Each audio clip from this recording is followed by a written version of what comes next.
Oh, great. So really great to be here. I think it's appropriate that we start off a conference or a session about social change with a song by Michael Jackson, who encourages us all, if we want to make the world a better place, we have to look in the mirror and make a change, which unfortunately he took way, way too far, as we know.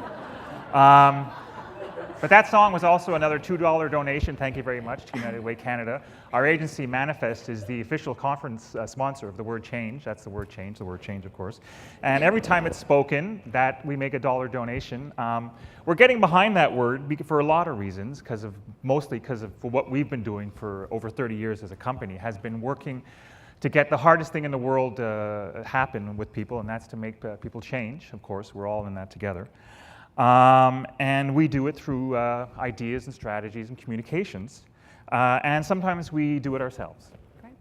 So while we've seen lots of great changes over the years, for today's presentation, we're going to focus on 4 standout social change campaigns that have gone on to transform the very game of change itself over the past 40 years. These landmark campaigns started out as regular campaigns, but essentially turned into amazing phenomenons, and in all cases became more influential for the new doors that they opened than for the change that they made themselves. So they've changed the game, and we want to share with you today why. But how do you look at 40 years of social change and determine these standouts? There are thousands and thousands of great successes and tons of criteria to consider. Well, the neat thing is actually, there is a proprietary tool that Manifest has developed to do this. In fact, we used it for this exercise, and it's a great success. So you're going to see the results of that today. We're going to share it with you. It's got a long, kind of academic name as well. The name is it's the Wide Envelope General I'm going too fast. Okay, sorry. The Wide Envelope General Universal Endorsement and Evaluation of Social Significance. Of course, we always use the acronym for this proprietary tool. And actually, we guessed, but that joke would have been 2 letters too long. So that's why we stopped there. So in all seriousness, we did actually have some genuine criteria that we used to develop this list. And first off, what we wanted to share with you today are campaigns that are unexpected. So we purposefully didn't choose some of the classic campaigns that we're all incredibly familiar with, like Participation or Truth or Slip, Slop, Slap. Instead, we wanted to focus on perhaps ones that you haven't thought about in a while.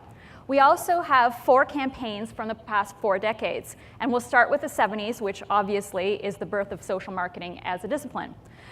We also wanted to share a global perspective so that we have 4 campaigns that we're going to be sharing with you from around the world. And really what these 4 campaigns showcase is that there are universal truths to apply to everything. And then finally, we really wanted to focus on 3 important elements: media, metrics, as well as the message. From a media perspective, we wanted to take advantage of some breakthrough channels that really transformed the game for the first time. We also looked at message. So we took a unique approach to engaging in audiences. And finally, metrics. So did it all make a difference? So, okay, let's get started. We're going to go across the ocean, actually, to a nation that this particular campaign was really a landmark in using television as an important medium in getting through to people and getting a social change message out. And it also started a unique tradition of really bold breakthrough campaigns from a country that continues to change the game.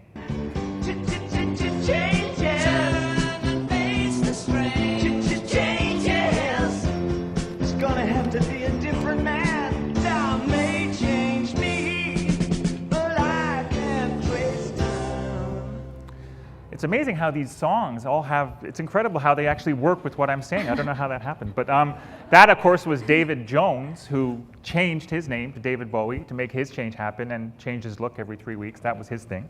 Now, in the UK, around this time, what was happening was social marketers, or nascent social marketers, really were taking note of international mass media campaigns that were starting to show incredible results and in the new era of the game, so to speak. Things like road safety in Australia and drinking and driving, actually, in the United States. And in the UK, they had a serious need to do something about smoking. Great.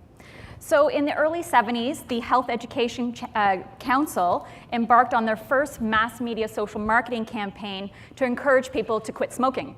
And as Jim said, it was one of the first times that the UK took advantage of television as an important medium in getting their social change message out. And the good news was that 91% of UK homes actually had a television, and high viewership was key here. So it was also, as we just heard, the age of glam, where platform boots, quiff haircuts, flares, perms, and later the visceral reaction to all of this, punk. And cigarettes were at the height of fashion. And this was the core human insight that really drove the Health Education Council's approach. So instead of telling people to quit smoking and telling them that it was bad for them, they repositioned smoking and took the social cachet out of it. Basically, they turned it on its head and made it something that was ugly instead of cool. So let's take a look at one of their first television spots. And again, there's a little bit of quality issue here. Remember that this was a 1970s campaign, and we're going to share it with you. Hundreds of dead ends go into each bottle for that unique aroma of stale cigarettes. One splash and you'll smell like a 20-a-day man. Remember, when you smell of stub, you'll never have problems with girls again. Stub turns you green and succeed. And then here's the second commercial as well. What's the matter with you anyway? It's not me. Don't you like kissing? Oh, look, there's my friend. Sometimes it isn't only your health that cigarettes damage. Hello. Yeah, he's nice. Oh, he's very nice. But his breath smells like you get lung cancer just kissing him. Those two women could be like in Coronation Street today. That is something that, and that is one of the reasons people often will talk about UK advertising and often particularly social change advertising. They go, why is it really so powerful and effective and the best in the world? Well, there's a lot of reasons for that. One of them is because it's always been, there's a gigantic competition there among people to get it right and to really keep moving it forward. It's always direct, it's always bold and immediate. There's sort of a pub culture you feel in the advertising in terms of the way people, between the advertiser and the audience, there's really a closeness. You know, they're all in this together and they all speak the same sort of language. And another simple thing over the years, people go, why are they better? They seem better. Well, they're longer. Sometimes the commercials are longer as well. And it's true. It's a simple thing. It makes a big difference. To that point about boldness and directness, there's the next thing we want to show you. In 1974, this was pretty amazing to come out. This was an ad about, for the first time ever, making the link between cigarettes and reproductive health. And in this particular campaign, rates among women who were smoking and were pregnant dropped from 39 to 29% pre and post campaign. So very effective use of a campaign. So what can we learn today from this campaign? There's a couple lessons that we wanted to share with you. And the first one is this notion of focus on a human truth. You know, just because you have something to say doesn't mean your audience is actually going to pay attention. So you've got to find and build around a core insight that's going to drive your target to change. In this case, they took the cool out of smoking, and that really started to help motivate people to start paying attention to this issue and to start to quit smoking. The other thing is be bold, do it boldly. We always like to say that nobody wakes up in the morning looking for your ad. Gee, where's that car ad I got to see today? You've got to stop people, you've got to hit them in their tracks. In the case we showed you a few seconds ago, the print ad, it was originally tested and approved, and it was just about to go with the woman wearing clothes, but the creative team realized it would have more impact if it was done the way it was finally done. And they got the client boldly and bravely to agree to do it. It made sense to do it as well. I don't think it was arbitrary because it's a basic advertising or a basic communication thing. We want people to focus on the product. The product was the baby. Let's make sure people immediately get that and immediately feel that. So the ad might have been right when the woman was wearing her clothes, but when they showed her unclothed, it was good. It was more effective, and usually good trumps right in terms of, yeah, you can say the right things and make the right cases, but if something hits you on a visceral emotional level, it's going to be more effective. And this is something that we're going to talk about at the end of our presentation as well. All right, so let's move into the 80s.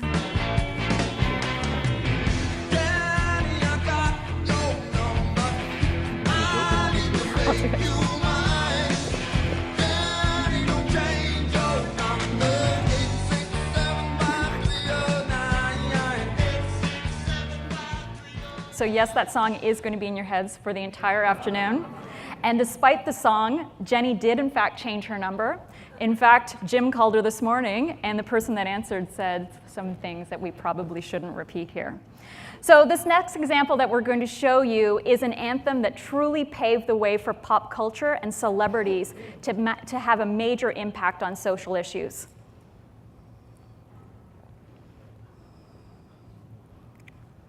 And we're buffering. It has to stop on that face, of course, right? Do you know what song we're talking about here? Well, thank you, Toronto's amazing broadband connection, by the way. We want to applaud the city's remarkable. Anyway, okay, so this is USA for Africa, and we are the world. I could sing, but I probably shouldn't. Yeah. So. Well, you want to move forward? Because it looks like it's not playing. Okay. So if anybody don't recognize this, this is the welcome, We Are the World. Welcome to Planet Earth. Yeah. And, you know. Okay, so like what Elizabeth Taylor did for AIDS, the celebrities behind USA for Africa changed the way people thought about as well as responded to global poverty and hunger. Will it move forward? Great, Yes, it okay, will. so anyway, this song, but more importantly, the celebrities who sang it helped create a new level of global consciousness and helped create that persists today and is growing and growing. And that continues to be relevant. So we see examples through celebrities, you know, the idea of There celebrities. comes a time Oh, wow. Oh, here we go, great. when we heed a certain Sorry. call, when the world must come together as one. There are people dying. Oh, when it's time to lend a hand to life, the greatest gift of all. We are the children. We are the ones who make it brighter than day. So let's start giving. So timing was everything on that one. We apologize. So again, this campaign, and particularly this media effort, this effort, helped create a new level of global consciousness that is still relevant today. We see Bono and international aid. We see George Clooney and Darfur. We see that kind of thing happening in terms of celebrities getting behind things and making the world aware of them, so to speak. To date, this campaign has raised over $100 million for this effort, poverty in Africa.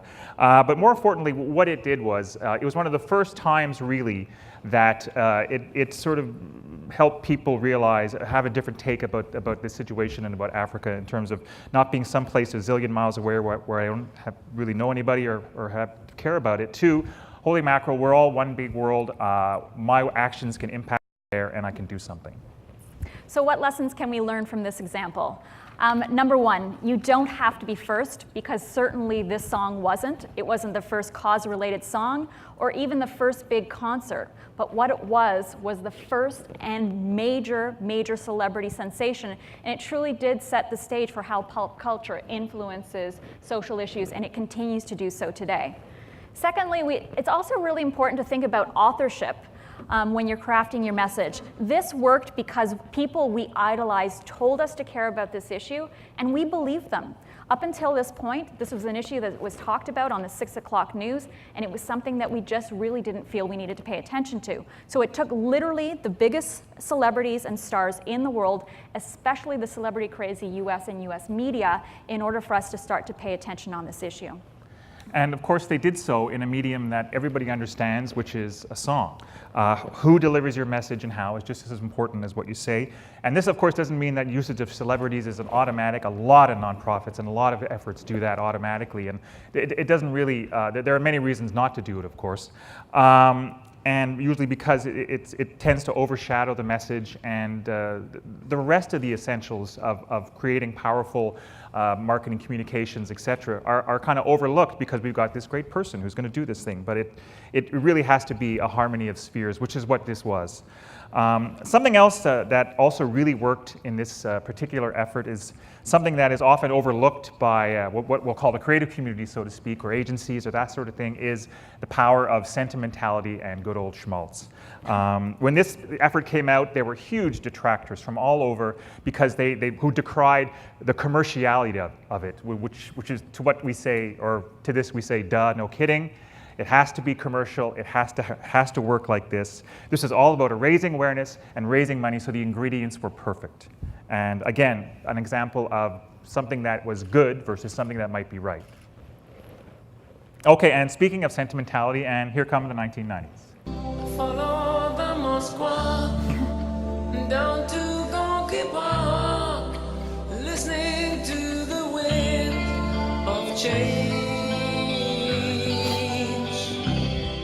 Of course, that's a song by the Scorpions, you know, the heavy metal band, they're gods. We were actually going to play their other song, Rock Like a Hurricane, but it turns out that song's being used like in 6 other sessions today in the conference for some reason. So I think it would be overkill, so that's why we picked this one. Excuse us for the schmaltz. So our next example is a little bit different from the others because it forces us to think about how change is actually accomplished, not just communicated. It's also an example of change making that isn't about marketing at all. So in 1987, Australia released a report that stated that 40% of cycling accident victims that weren't wearing a helmet would have had an improved outcome had they have been wearing their helmets. So to get this message out, the Royal Australian College of Surgeons started playing a much more aggressive advocacy role in garnering public awareness, attention, and acceptance for the idea of mandatory helmets. And this was the same group that had done a tremendous job in terms of securing mandatory seatbelt usage, as well as encouraging motorcyclists to be wearing bike helmets as well. And they truly felt that encouraging bicyclists to wear a bike helmet was truly the third major step in getting injury prevention on the radar of everybody. So they undertook public opinion research and showcased that the public actually supported this issue. They also used the research to champion the need for a new law. And the result was that in 1993, Australia was the first country in the entire world to introduce mandatory bike helmets, especially for children. And some of the results were pretty immediate. So 1 year following, in Victoria, data showed that a 23% as well as a 28% reduction in the number of bicyclists either killed or admitted to hospital reduced very, very significantly. So these are pretty amazing and pretty immediate results. So some key lessons out of this really important example. Number one, something that's been said already a lot today, I think, and it bears repeating, social marketing is more than just marketing. Sometimes it isn't marketing at all. We like to say that sometimes the answer isn't an ad or a campaign or even a program or a website. Sometimes it might be a letter or a phone call or a meeting or a conference, whatever. You know, and sometimes agencies don't like to say this and don't like to hear this, but sometimes that's the truth. Sometimes you need that, you need a different approach entirely outside of marketing. You need that, what Andrea is going to talk about in a minute as well. You need that systemic approach. They also, absolutely, oh, wonderful. Wonderful. We're not finished. And they also did something at that time that has been replicated many times since, which they leveraged an unexpected champion to get the change done, which was the College of Surgeons. And we've seen, you know, that was really one of the first times really that was done in a big way. We've seen over the years the power of the U.S. leveraging the Attorney General, or the Surgeon General, excuse me, C. Everett Koop, to get that kind of, you know, became a household name, so to speak. So an unexpected champion can really break through the clutter with that legitimacy they afford. But again, sometimes you have to realize that the answer might not be what you've been thinking about. The answer might be something a lot smaller, a lot more targeted, a lot more intimate, and maybe even more effective. So let's take a look at a second lesson here that Jim just alluded to, and this is the notion that policy changes are just as important as individual ones in creating change. You know, in this case, legislating behavior change was extremely effective in terms of reducing harm, and we heard this morning that upstream communications is so critical. And you know, in this case, it truly did advance social change so much quicker than just having encouraged people to start wearing helmets. So we've seen the importance of policy changes as important social change catalysts across many, many issues throughout our time. If we think about smoking, if we think again about seatbelt usage, if we think about trans fats, the list goes on and on. So, you know, marketing is more than just about the actual traditional and non-traditional elements of marketing. So the last example that we're going to show you is from the 2000s. And again, here comes the song. Well, I wish I could change your mind. Wish I could change your mind. But you're gonna go, leaving me behind. I wish I could change your mind. That's an artist named Ray LaMontagne, and we picked him because less that the songs are famous or well known, but more the fact that this is an artist who has become very, very successful by his songs have been used in TV shows and popular TV shows and things like that. And the next example we're going to talk about is how to get at people and get at success through sort of attacking a different medium or coming at things through a completely different way through a different medium.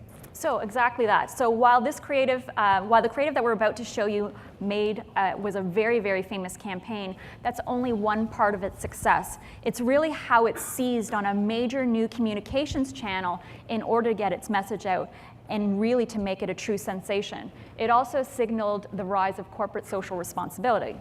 So let's take a look at a campaign here from Canada.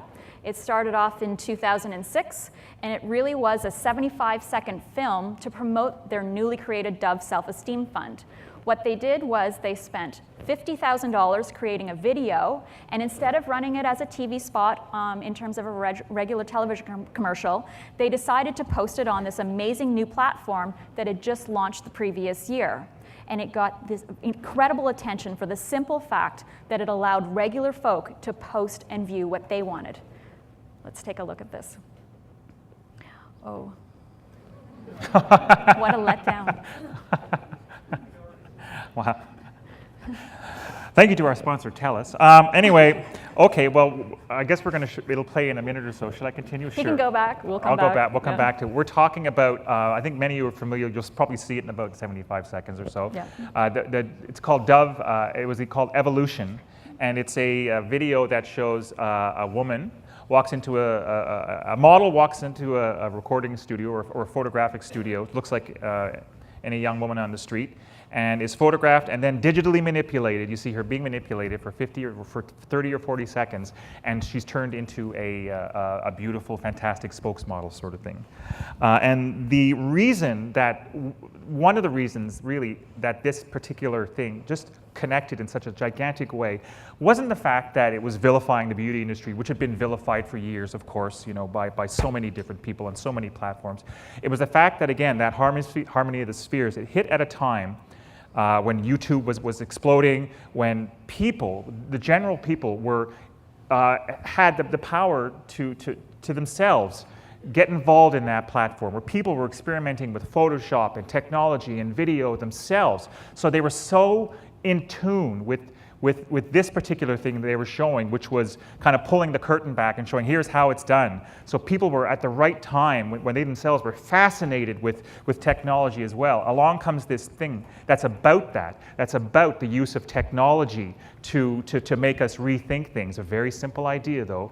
You know what? Everything you think about beauty is being manipulated. That's a simple idea, but the reason it really connected. As well, the way it looks, which we hopefully will show you one day, is the way it looked, here's a big company with a, probably $300-400 million marketing budget, if not more, making a little video that looks like it was made for $1,000 that anybody could make. And that's part of the key as well in terms of how it looks. This great big consumer goods company doing this piece of guerrilla propaganda and slipping it in there sort of thing. And that's one of the reasons it connected with people, because it just felt like, hey, they're on our side. It's not slick.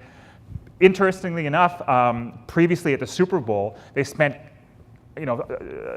just to put the ad, $2.5 million and millions more to do this huge epic in the same campaign, and didn't have even a third of the response in terms of social media or hits on the Dove website that this one did. Again, I think partly for those reasons. Again, so yeah, just in terms of this particular campaign, relatively small investment of $50,000, $150 million in earned media. This is one of the first examples where this sort of thing was happening.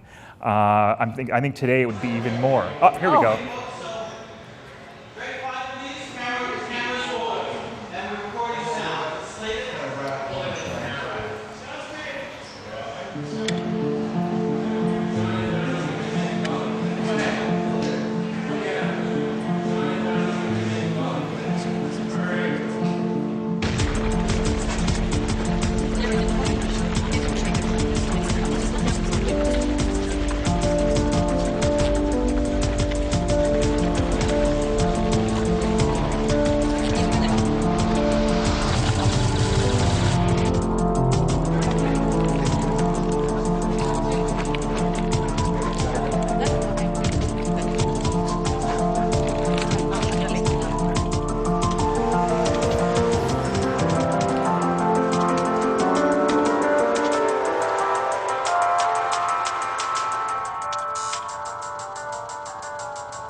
So let's look at some of the lessons that we can learn from this example. And the first one is that corporations actually can be very powerful social change agents. You know, this is a perfect example of the rise in corporate social responsibility, and truly gone are the days when companies really were only limited to the body shop that was known for doing good and doing some great things in the mid-90s. We're seeing more and more companies really play an active role.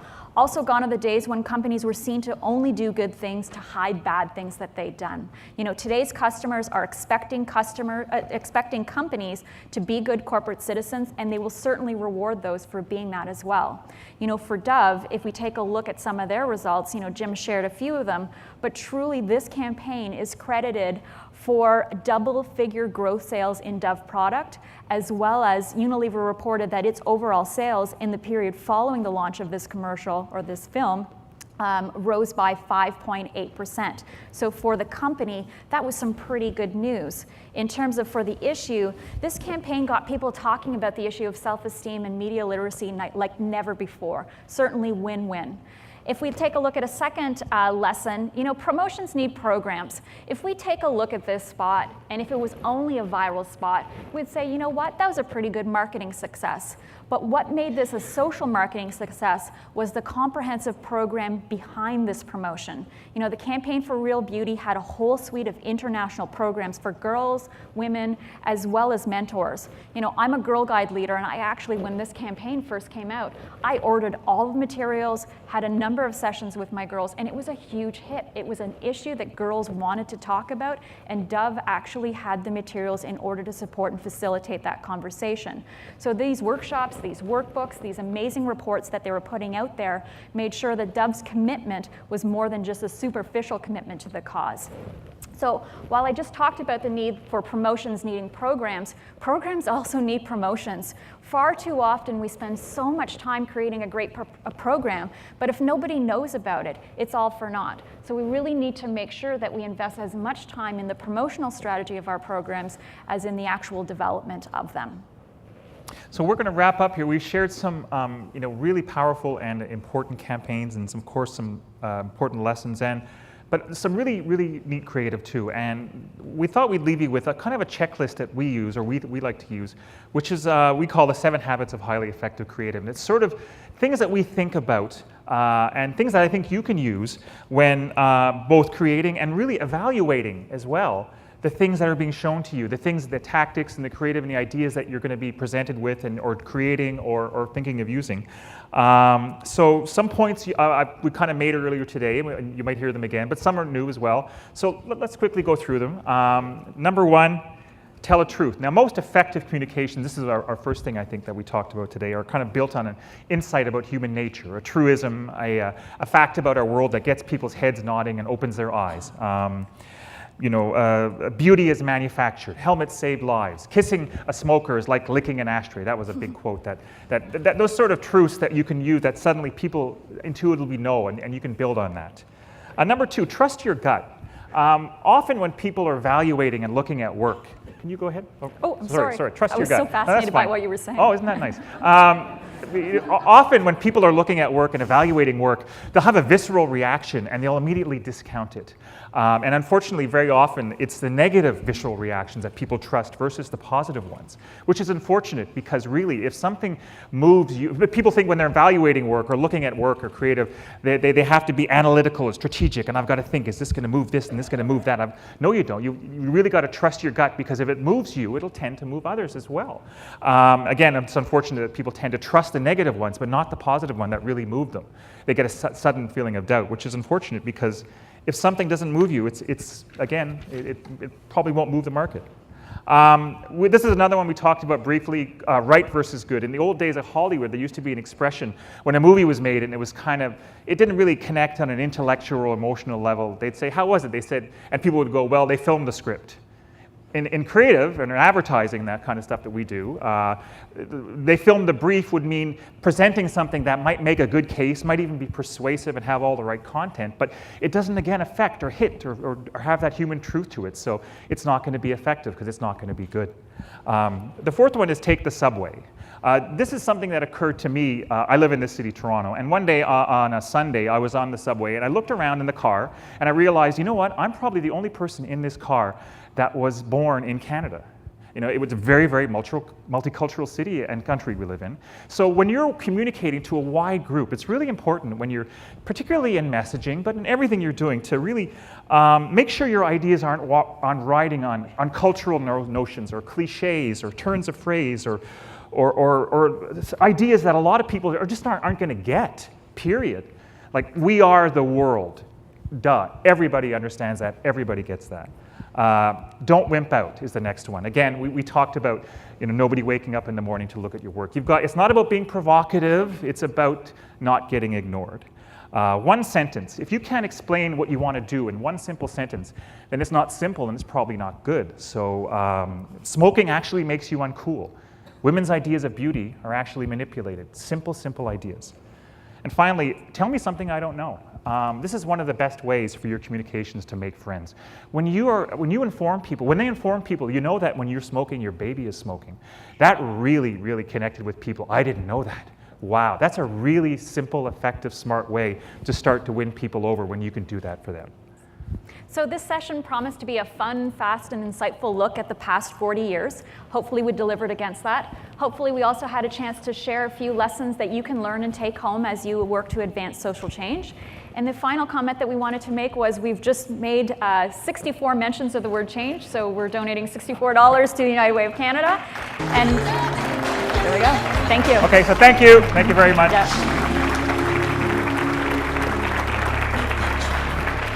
I think we're done. Any questions? Oh. Okay. Oh, sure. Hello. Hey, my name is Salim. I'm from Toronto Public Health. So just in the spirit of your fourth habit, which is taking the subway or the bus, I noticed that a lot of the examples you gave on the social media campaigns were from the United States, Australia, the UK. Is there anything that is inspirational from the global south, from countries that aren't, non-Western countries, countries outside of those, that you can give as examples of? I can think right off the top of my head of something that I know in some of the Latin American countries have been used to tremendous success. And it talks to talking to people in a language and a medium that they totally get. They have done gigantic work with what they call a teleromana, with like comic books and like the soap operas that people read.